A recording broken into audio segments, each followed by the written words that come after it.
radio friends. We're back now for our second half hour. Just before station ID, we got a little into the background of the Fibber, McGee, and Molly show, and we found out that originally the program was called Smack Out. When they went national, some changes had to be made. The grocery store man from Smack Out became Fibber McGee. The show became Fibber, McGee, and Molly.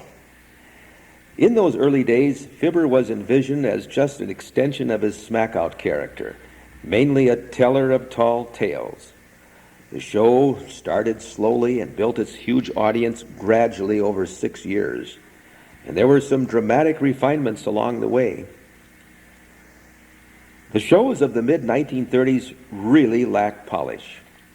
In many places, they were stiff and jerky and unbelievable. Even in 1939, as the Jordans prepared to desert Chicago for a new life in Hollywood, the show lacked the sparkle it would attain on the coast. But refinements were being made all the time. Quinn, who became a full partner, began adding new dimensions to the McGee characters. Marion insisted that the show get closer to reality. What couldn't happen back home in Peoria, she said, shouldn't happen on Fibber, McGee, and Molly. The Jordans were already at the doorstep of the big time when they moved to Hollywood. They came west in a trailer from Chicago, their home base for more than 8 years, and never quite fit into the pasteboard world of Hollywood society.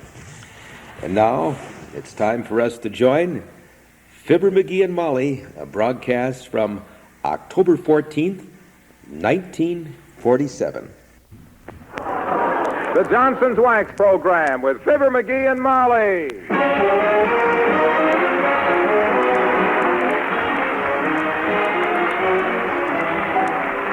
The makers of Johnson's Wax products for home and industry present Fibber, McGee, and Molly with Bill Thompson, Gail Gordon, Arthur Q. Bryan, and me, Harlow Wilcox.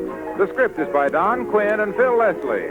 Music by the King's Men and Billy Mills Orchestra.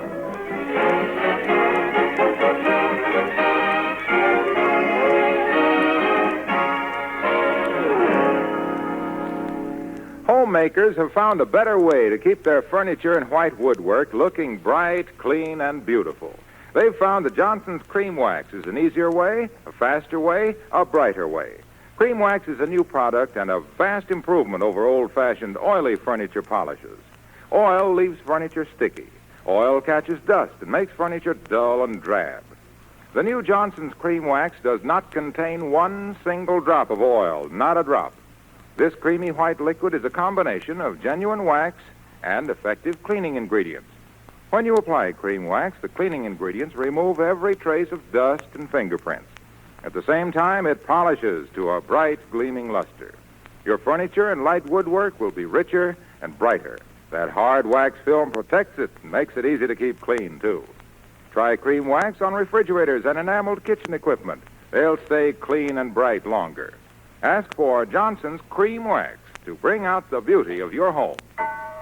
Look on the bright side, shine up the right side, bring out the beauty of the home.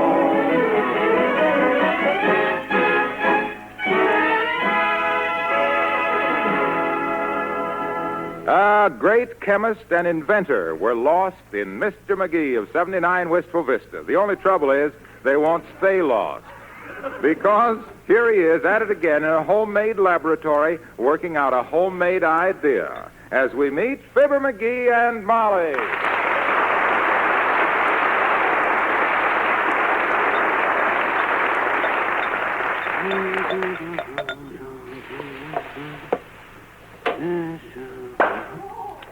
No, that won't do it. Too much H27W4 in the HO3, I guess. Releases the Adriatic acid. Now, let me see. McGee. Beginning to get a good sweet fragrance, though. For a while, it smelled like the Russians had held an election in here. McGee. Take it easy now, McGee. The world is waiting for this. Richard Hudnut was no flash in the pan. Cody didn't pop up overnight. You can do it, McGee. Stick to it. Remember how the little key slid patiently down the kite string till it discovered Benjamin Franklin? McGee. All I got to do is be patient. Now, let's try formula number 48 again. That's the one with the turpentine base. McGee! My gosh, kiddo. You startled me out of 5 years' growth. How long you been standing there? I don't know. What month is this? This is May 19th. Wait till I pick this stuff up, Snooky.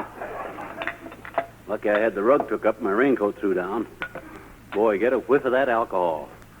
Better stuff something under the door, as Uncle Dennis will smell this clear from Denver. Now, there we are. Were you speaking to me, kiddo? Only about 55 minutes. Oh, I've got one question. What are you doing? I'm inventing a cologne for men. Why?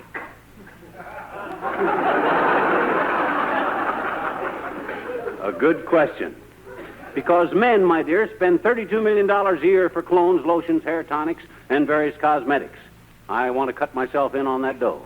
And I got a great idea. Getting a hunk of $32 million is as good an idea as you'll ever have. I mean, I got an idea for a new cologne. Look, men want to smell good, but they also want to be masculine, you see? Yeah? So I says to myself, what's as masculine as a thing as there is, I says. Baseball, I says. So, I'm whipping up a new men's cologne that smells like a baseball game.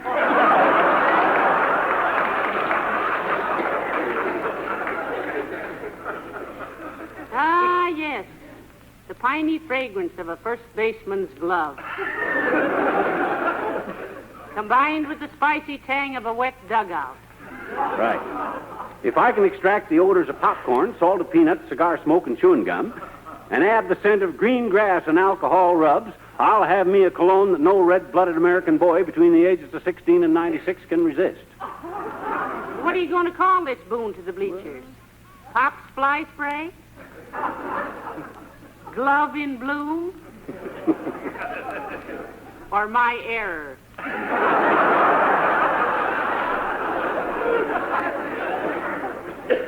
Well, I haven't got a name for it yet, but I'm going to package it in big bottles shaped like a catcher's mitt with a hole in the thumb. What do you think of it? Well, I don't know, dearie. I'm a little stunned. The whole idea is so magnificent that... Come in. Oh, it's Mr. Williams, the weatherman, McGee. Hello, Mr. Williams. Hello, Mrs. McGee. Hello, McGee. Hi, Fogg. You'll pardon me if I resume my work, old man. I'm mixing up a formula. Oh, go right ahead. Very interesting atmosphere you've created in here. What are you mixing up? Termite poison? He's inventing a new cologne for men, Mr. Williams. You always smell nice. What cologne do you use? Bay rum. Oh? I don't care for it particularly, but my brother-in-law, Ray, gave me a truckload of it in 1929. And I'm trying to use it up. A truckload of bay rum? What was your brother-in-law, a wholesale barber or something? No, a bay rum runner. Huh? This was the last boatload he ran in. Got caught, did he? Yes. Ray was a dumb bay rum runner and got caught on the bay with some Bombay rum. But the bay rum he ran in was very... Hey, hold the phone there. Hey, wait a minute. You're getting into my territory there, son. Oh, I'm sorry. I didn't know you were a bay rum runner, too. Oh, he isn't, Mr. Williams. It's just that he... Quiet, please, now. Quiet a minute, folks. I got to concentrate. Now, let me see. 4 drops of 9HW to the W6PH3. That ought to give me a positive reaction of 7TJ12. Aha. There we are. You see that green liquid, Foggy? Yes, what is it? That's the purple liquid that I put the vanilla into. Turned green. Interesting reaction, wasn't it? Very. What was the purpose of it, dearie? I don't know. I didn't have any purpose. I'm just messing around till something smells good. You say you're inventing a new men's cologne, McGee? Yep. I'm going to capture the essence of American baseball and bottle it, Foggy. Masculine, but entrancing. Isn't that a wonderful idea, Mr. Williams? It is indeed, and I know McGee can do it. Really, Foggy? Why do you think so? Because for many years, McGee, I ran a weather observation station in the Rocky Mountains. What that got to do with the... Well, I still remember the stimulating smell of the evergreens, the cedars, the pines, the firs, the balsams. Oh.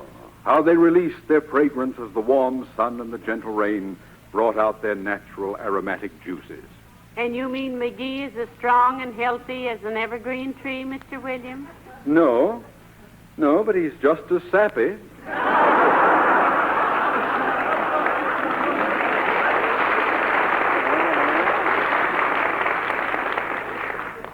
Good day. Probably.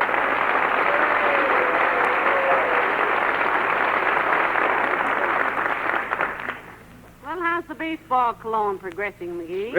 Great. I mixed up some stuff here that smells exactly like rain falling on center field with the faint nostalgic fragrance of hot dogs and mustard in the background. Oh. Here, take a sniff. Ain't that clean and outdoorsy? I'm getting it, kiddo. Only had a good name for it. Perfumes and cologne sell on the strength of their names, you know. Say, how about SWAT? Put some on and please the babe. That's not quite it. You keep working on it, though, Snooky. You work on the name, and I'll work on the cologne. Now, let me see. Gee, I wish I had some verdigris. Some what? Verdigris. That's some very expensive stuff they use as a base for perfumes. It's produced by whales. No, that's ambergris theory. Huh? Verdigris is that green mold that forms on bronze statues and things. Oh. Well, statues are easier to find than whales. I'll sneak down to the park tonight and scrape some off of Horace Greeley. He won't care. He's a good kid. Now, whoever that is, get rid of him quick as you can. I got work to do. Yes, sir. Come in. Hello, Dr. Gamble. Do come in. Thank you, my dear. Hello, short, dark, and otherwise indescribable. Hi, Crib Crowder.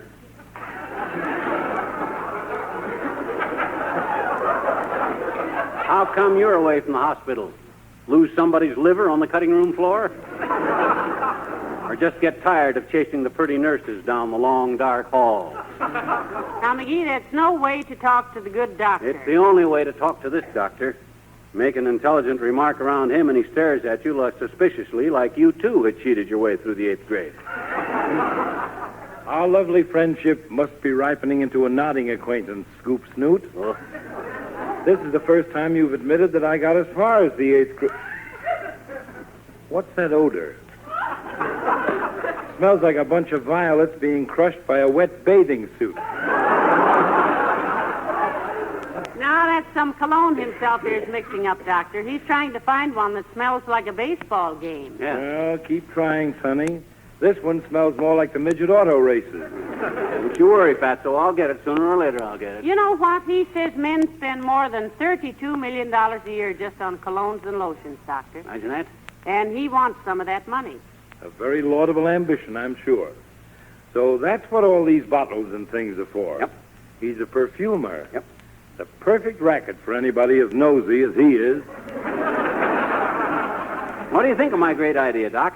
Whip up a men's cologne that smells like a baseball game, masculine, exciting, clean, and healthy. Take the fragrance of the popcorn and peanuts, the hot dogs and mustard, the cigars and the root beer. Combine them odors with the sharp, tantalizing fragrance of leather, the grand, earthy smell of the new-mown grass, and the rich scent of new wool uniforms. How can you beat it? I'll show you. Like this.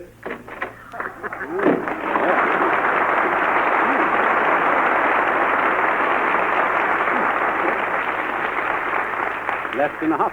Maybe he doesn't like cologne, McGee. To him, anything that don't smell like either chloroform or carbolic ain't worth inhaling. Oh, well, hand me that bottle over there, will you, Snooky? This little tiny one? Yeah.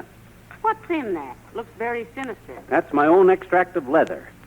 A dash of this gives it that leathery smell. I'd let you smell it, but it's too concentrated. You made that? Yep, chopped it up, mashed it down, boiled it, and distilled it. This is the pure essence. What did you use? Well, you remember that Airedale Mort Toops had? McGee, you didn't. No, No. you didn't. Mort gave me his old leather leash. Oh, his leather leash. Yeah. Hey, you thought of a name for my baseball cologne yet? Yes, I have. Yeah, well, what is it? My gosh, kiddo, a good snappy name is half the battle. What's your suggestion? Well, how about winning run? Huh? winning run, the Cologne that steals home with its clean American fragrance. Say, that's good, but I don't like it. Stealing home makes it sound like it was a shame to come in the front door or something. I think we ought to keep working on it. Besides... Hello, Molly. Hiya, pal. Hello, Mr. Wilcox. Hi, Junior. Hey, what cologne do you use? Oh, some stuff called redwood. The discriminating man's personal toiletry that invites closer acquaintance. Oh, how cute. Like the cedar-scented air of a cool forest. Huh. I got it for Christmas. What does it smell like? Tar. Well, Mr. Wilcox, now, if you had your druthers, would you rather be mistaken for a redwood tree or the Yankee Stadium? Well, I don't know. Why? Well, himself here's working on a new man's cologne that will smell like a baseball game. Yeah, you a baseball fan, Junior? Oh, sure. Also football, basketball, golf, polo, poker, rummy, charades, run, sheep, run, and pro-pre. Pro-pre? What's that? Pro-pre? Yeah. Well, that's sort of an abbreviation for protect and preserve. Oh. You use Johnson's wax, and any number of people can Oh, play. for the rules are very simple. You just apply the Johnson's wax to wooden enamel surfaces, floors, furniture, and woodwork, lampshades, leather goods, white kitchen equipment. In fact, almost any surface that should be protected against dust and dirt and dampness. Yes, but Mr. Wilcox, what we were An easy saying... game. The easy game, and it has millions of enthusiastic players, particularly housewives. And particular housewives. And the funny part of playing this game is that you can't lose. You always win prizes of health and cleanliness and that look of sparkling hospitality, that warm and mellow luster that homes, large and small, always... Look. Waxy. Yes. Oh, you want to tell me about this new cologne. Go ahead. Do, pal. I mean, do, McGee. Well, it's very simple, Junior. What appeals most to the American male? The American female. No, besides that. I don't know. Well, baseball. Well, yes, I guess so. You guess so. Why, it's the national pastime. Think of the excitement of a World Series. Think of capturing that excitement, that blood-tingling, screaming vitality of a ball game in a bottle of cologne. Would you buy a cologne that held the fragrance of a baseball game suspended in its liquid depths, Mr. Wilcox? Nope. And why not? Because if it's as bad as it sounds, I wouldn't have to. Some lint head would give it to me for Christmas. But good luck with it, pal. Goodbye, Molly.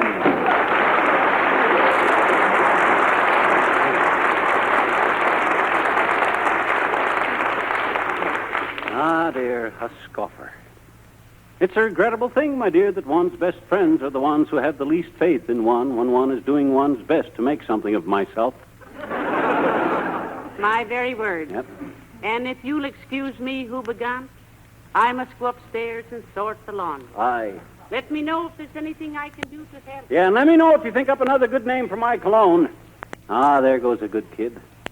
Steady as the rock of Gibraltar and just as ready to take a shot at somebody. Sometimes I'm... Come in. Hi, mister. Oh, hi, Teeny. Sit down and don't jump around now. I'm working on some very delicate chemical problems. Oh? It sure smells funny in here, mister. Kind of good, but kind of funny. Well, that's explainable, Teeny. I'm mixing up some cologne. That's what I says I'm mixing up some cologne. You know what cologne is. Sure I do, I betcha. That's the stuff girls put on their ears to keep boys on their toes.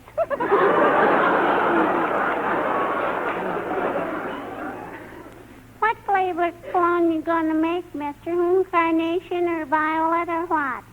Baseball. Oh, boy. Baseball. I love baseball, mister. You do? Gee, was that ever a ball game at the ballpark today, I betcha? At the ballpark. Were you out the ballpark today? Sure. Oh, boy, did things happen. Yeah?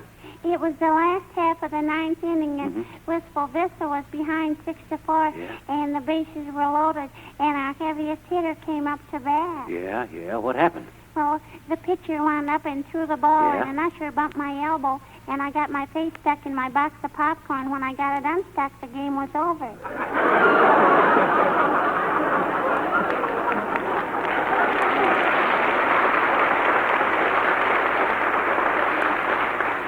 No kidding.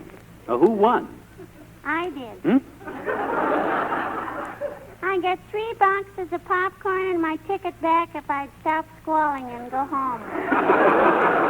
Well, that sounds like a big day. Hey, wait a minute. Didn't you have school today, Sis? Sure. Only my teacher let me out at noon, I bet Let you out at noon. Sure. When I told her about my grandpa got hit by a car and they took him to the hospital, she said, "That's terrible. You may go, Teeny." That's me, Teeny, you know. Yeah. Well, that's too bad, Sis. How'd your grandpa get hurt? Well, he was running for a horse car and he stepped in front of a Stanley steamer. And Oh. A horse car? Hey, when did all this happen? I'm glad my teacher didn't ask me that. It was 1902, mister.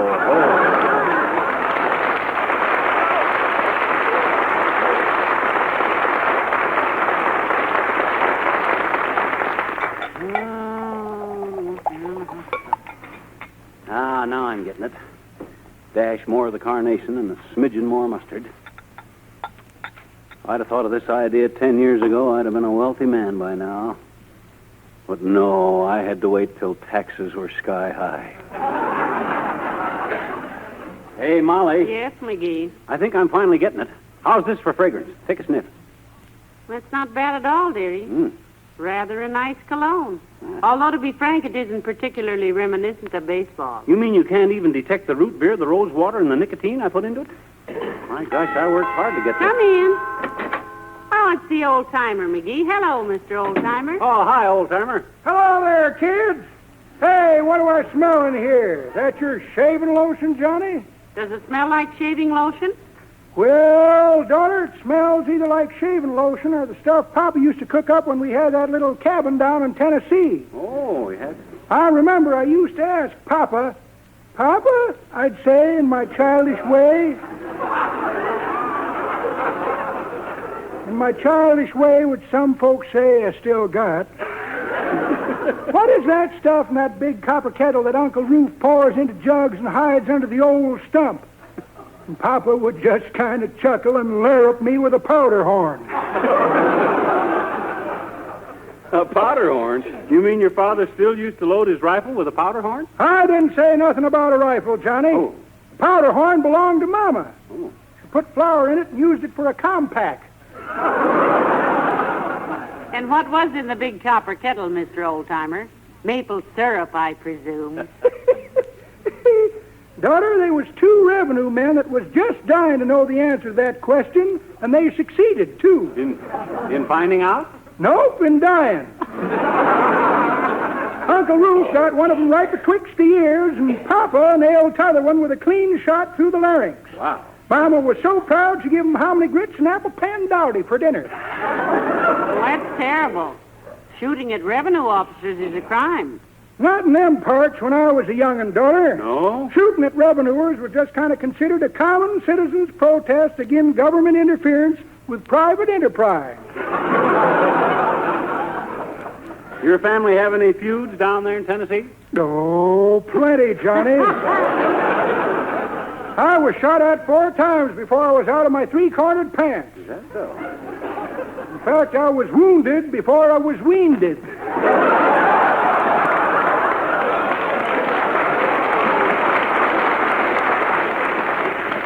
I was sitting outside the cabin one day, teething on a hunk of bacon rind, when I heard a shot. And I felt me a sharp pain in the stomach. Oh, you mean you got shot? Nope, but almost, daughter. Yeah. You see, we didn't have any safety pins in them days.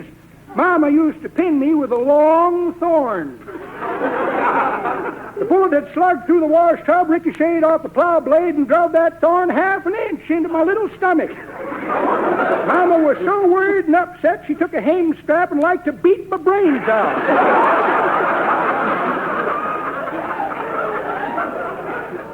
But the government took all the fun out of feuding, too. How did they? Passed a law. Yeah? My cousin Clay came riding through the piney woods one day, all of a lather, just come from the county seat with the bad news. "Put up your guns, fellers," he says. "Government says this here feuding has got to be cleaned up. They just passed a legislation." What legislation was it? The pure feud laws, daughter. We figured if we couldn't feud dirty, there was no fun feuding at all. Well, save me a gallon of whatever that stuff is, Johnny. I want to poison some devil grass.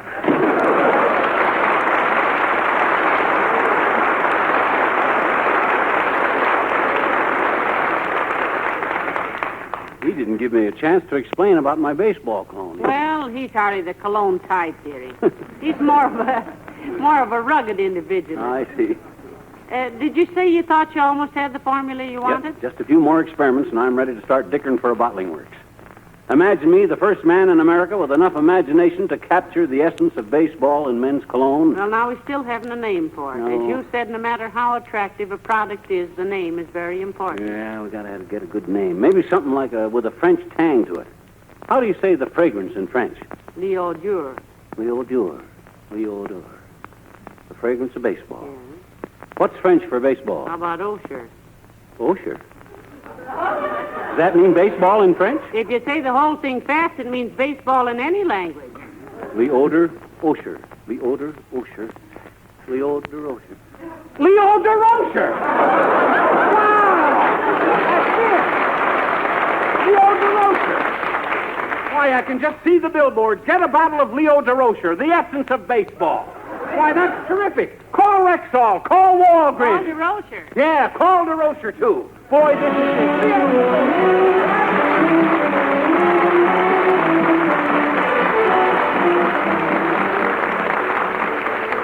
It doesn't make a bit of difference how much water you use, a cup full or an ocean full. Water alone will not clean your car. No, sir, water cannot remove the shabby grime left by traffic fumes, bugs, tree sap, and oil. But just try Johnson's Car New. Why, it zips through all kinds of traffic tarnish.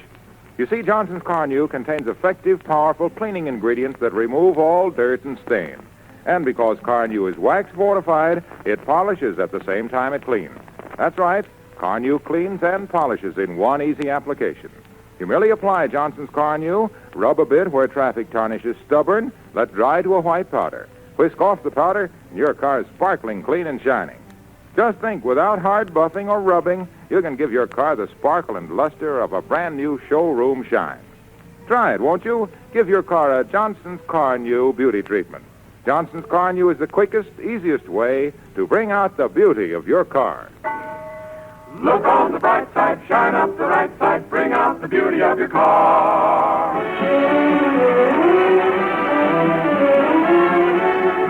Well, there you had it, old-time radio friends, an original radio broadcast from October 14th, 1947. Well, we're just about out of time. The whole hour has whizzed on by. We'll be back again next week, same time, same station, for old-time radio. And next week, we're going to feature part 2 of Captain Midnight. And then in our second half hour, we're going to listen to Sherlock Holmes. And until then now, this is your old-time radio host, Jerry Sharp, saying so long for old-time radio.